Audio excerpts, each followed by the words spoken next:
This is 26-year-old Dawson McGee, suspected of killing his mother for wanting to kick him out of the house. In this footage, he was unaware that a camera was constantly filming him. Now, notice his behavior when no one else is in the room. The sitting posture seems normal, his hands are placed in a natural position. From this clip, you can see that his hands are fidgeting a little, suggesting a sense of fear which is normal. Now, when the interrogator entered the room, his behavior changed, his hands were now in an elevated position, repeating some sort of unnatural hand actions. We've got something we want to talk to you about. We want to talk to you about what happened to your mom. What happened to my mom? Well, you tell me. People called me and said something happened at home to Mom. They were very bad. What happened to my mom? Well, that's what I'm asking you. I was waiting for my brother and sister to tell me. Okay. Well, so, was your sister home this weekend? Wait, I'm supposed to have an attorney? If you want one. Am I supposed to have an? I should request an attorney. Well, that's up to you if you like one. But I mean, we'd like to talk to you. You're supposed to have an attorney. I would offer. I would ask for an attorney. You want to ask for an attorney? Yeah. Okay. Sure. He constantly stutters when answering the interrogator's questions, attempting to signal to the interrogator that he is mentally unstable. However, as you can guess, this is all an act and he was deemed mentally sane to stand trial by the jury. This is 18-year-old Jared Murray, suspected of murdering a schoolmate. Now, as you can see, his posture seems completely normal and there seems to be nothing off about him. Now, as I am about to play you the clip of him during his interrogation, take note of how he answers his question. I went down to his dorm room and asked if I could be given a ride to Walmart in exchange for $20 gas money.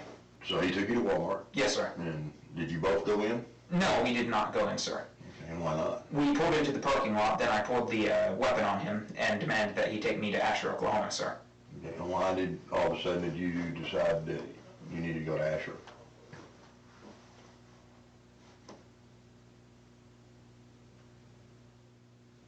Because I was planning to take him out into the country and kill him. Okay. Did he say anything?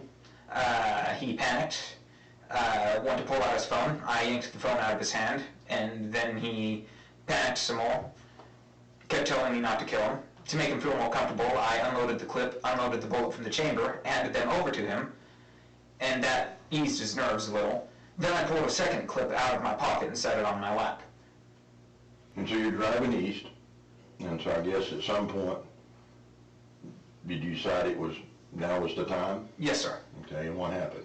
I loaded the gun quickly, chambered the round quickly, shot once, missed, shot a second time, hit, jumped out of the car, went around. He was driving 10-15 miles an hour, so it was rather slow.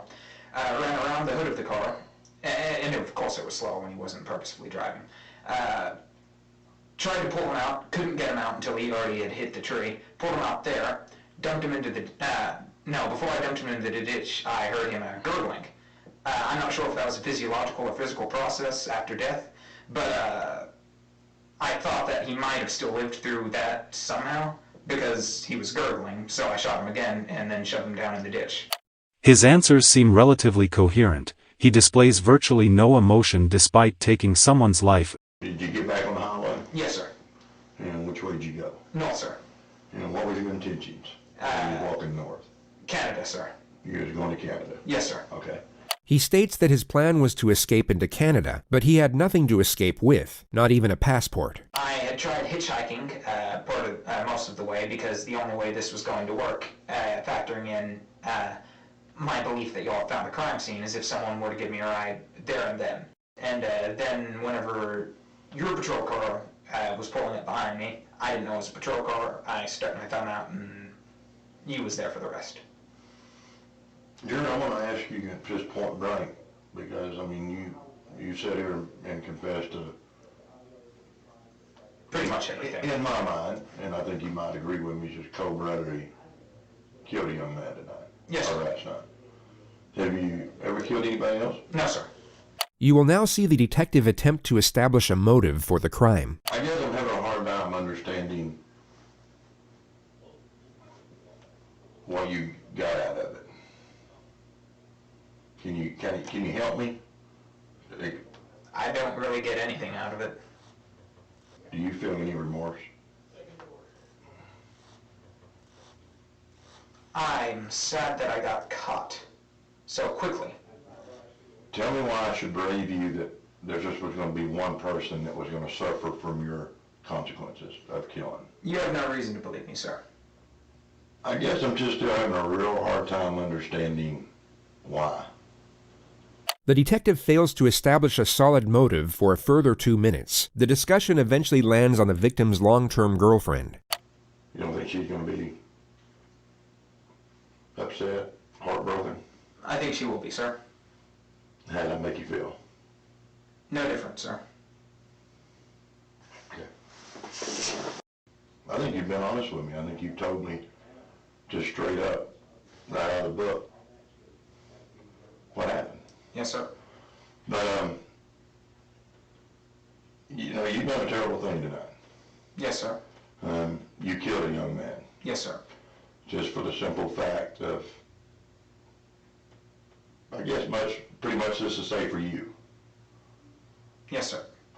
And what do you think should happen to you? Death sentence, sir. And why do you think you deserve the death sentence?